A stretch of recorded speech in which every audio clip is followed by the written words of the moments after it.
Right, it's time to get off your backsides and do some use. Let's start baking, shall we? I'm going to show you how to make a focaccia and it's going to be tasty. So, what do? It could not be any easier. This is how you do it. You only need 6 ingredients in total. You have flour, a weighed up flour. It's 300 grams of flour here. It can be strong flour, but not self-raising. I'm doing it for this type of tin, so if you're doing it bigger, then you need to adjust your amount of flour and water. Everything else pretty much stays the same. Now, people say baking is difficult, it's very precise. It's not. You can do whatever you want, really. It's, as long as you understand the principles, it's simple as can be. So, I've got 300 grams of flour weighed up, and I got 220 milliliters of water. So if you do a bigger pan, you might want to do like 450 grams of flour to 350 grams of water, or 350 milliliters, it's the same.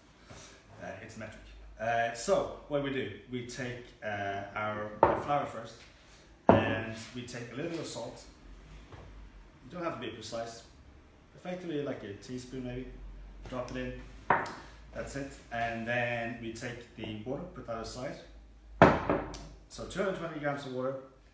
And I'm going to take my yeast. Now, if you have one of these sachets, it's about a quarter of those. It's like not even a quarter of a teaspoon. Like 2 grams, I guess. I don't know. Something like this. So it looks really like there's nothing in there, but that, trust me, is enough. After that, you take a little bit of honey. We basically just go like this. Maybe a tablespoon, a little bit less. If you have a bigger pan, take a little bit more. And then you take the olive oil, and it's almost gone, but yeah, again, roughly a tablespoon, a little bit less maybe. And then you mix that together. And you take your flour and you pour it in. So here we are, we're mixing that together. And obviously you need to have clean hands before you start doing anything these days, it's important. You mix that together, looks like this right now. And then you go in with your hands.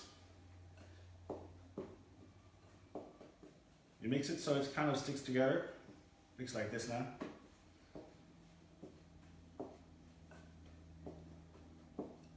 When everything is combined, that's it.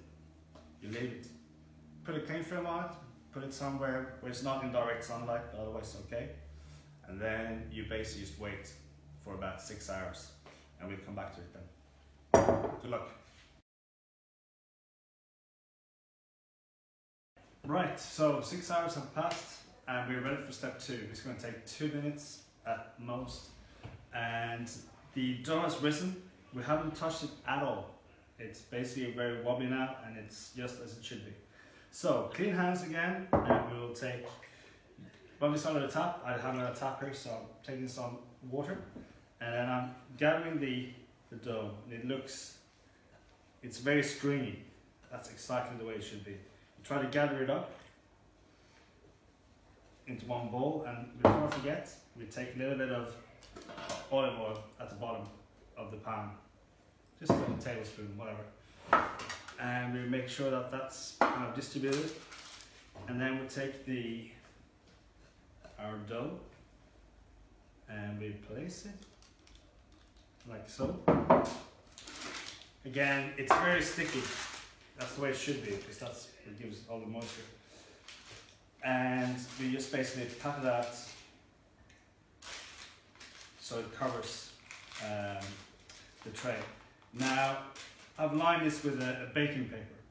Do not use greaseproof paper, because sometimes that sticks, so it's better to use baking paper if you got it.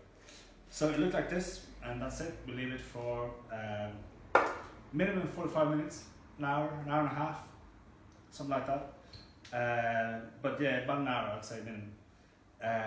And then put your oven on at about 230.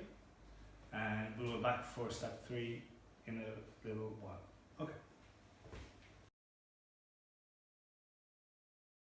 Right, so an hour's gone and we're on the home stretch. The dough has kind of risen slightly again, and the only thing we need to do before putting it into the oven is to make the dimples. So clean hands, wet them under the tap or water, and then basically just you kind of make this kind of dimples with your hands that are the classic sort of focaccia thing to do.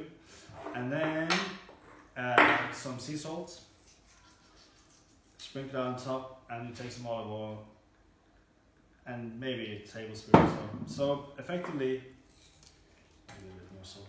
This is what you're looking at.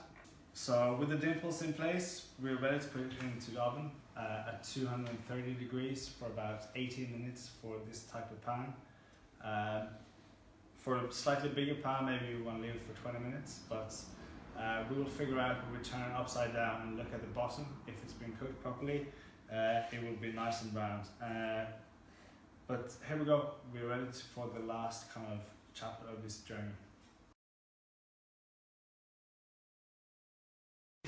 Right, so 18 minutes later, 230, 240 degree oven, it's going to come out looking like this. I think I left mine for 20 because I wanted to get this kind of nice color onto it. Just make sure you look at the other side, it looks like this, and if it does, then you're onto a winner.